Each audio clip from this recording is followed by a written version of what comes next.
Pynjanai Mallai currently serves as the president of the Meghalaya Society for Culture and Folklore, an organization dedicated to promoting and documenting the cultural and folkloric traditions of Meghalaya.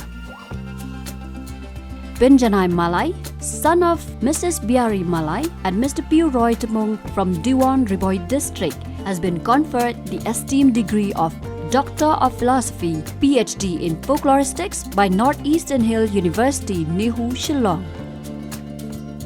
His doctoral dissertation, titled Culture on the Margins, a study of liminality in Bhoi and Karbi cultures, delves into the intricate concept of liminality and the cultural conduits that interlink and shape the Bhoi and Karbi communities.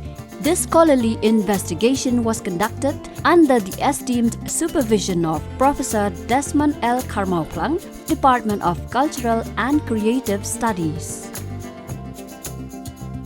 He earned his Master of Arts in Folkloristics from the Central University of Jharkhand, Ranchi, graduating with first class with distinction. Additionally, he has held the position of Research Assistant in the Department of Management of Ca' Foscari, University of Venice, Italy.